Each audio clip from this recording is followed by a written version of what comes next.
तो कैसे हैं आप सभी मेरे प्यारे दोस्तों। मैं आपका अपना हर्षित पंडित बरेली से हुई 25 पेश हूँ एक और अपनी वीडियो के साथ। मेरा वीडियो बनाने का केवल मेन मोटिव ये रहता है कि मैं इस वीडियो के माध्यम से अपने विचारों को रख सकूं, और आप मेरे विचारों से कितना सहमत है ये तो आपके ऊपर निर्भर करता है।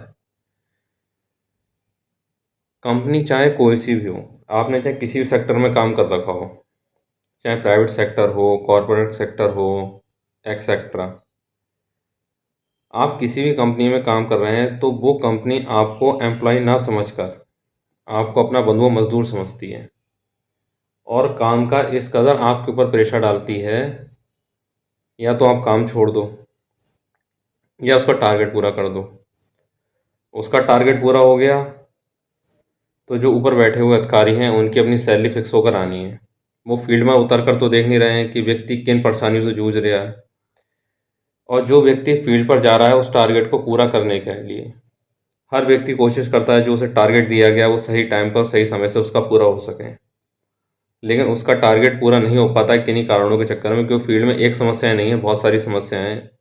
जैसे मैं भी बहुत सारी फील्ड में समस्याओं से जूझता हूँ, और हर किसी एक की परेशानी अलग अलग होती है।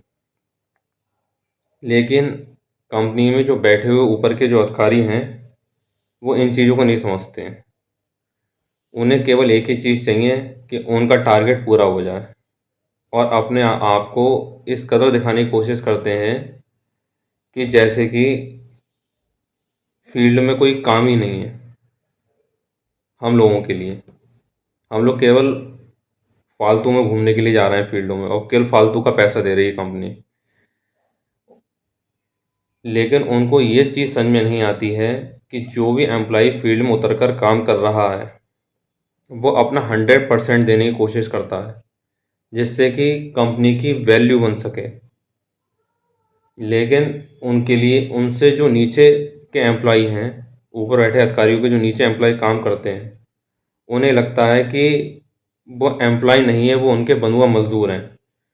उन पे जिस काम के लिए कह दो, उनने कह दिया कि अभी उठो तो उठ जाओ, अभी उनने कह दिया कि बैठो तो बैठ जाओ। लेकिन उनको ये चीज़ समझ में नहीं आती है कि एम्प्लॉय जो है उसकी भी कुछ ना कुछ समस्याएं और अपनी मजबूरियां होती हैं।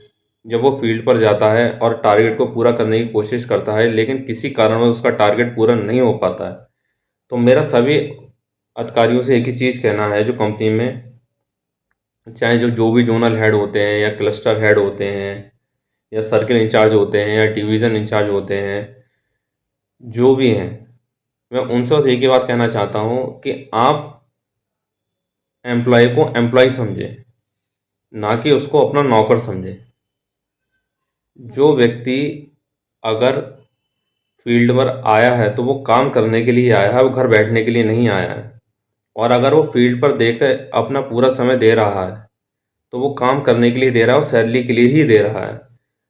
कोई भी एम्प्लॉय ऐसा नहीं है जो फ्री की सैलरी लेना चाहेगा, लेकिन आप उस पर प्रेशर इस प्रकार से बना देते हो कि जो एम्प्लॉय है वो काम छोड़ने पर मजबूर हो जाता है, और आप लोगों के लिए बचने का एक मौका मिल जाता है।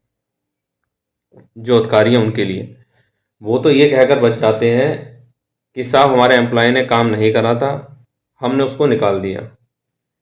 आप उसे निकालते नहीं हो, मजबूरी में आकर एम्प्लॉय खुद उस नौकरी को छोड़ता है, केवल आप ये कह के अपनी नौकरी बचा लेते हैं।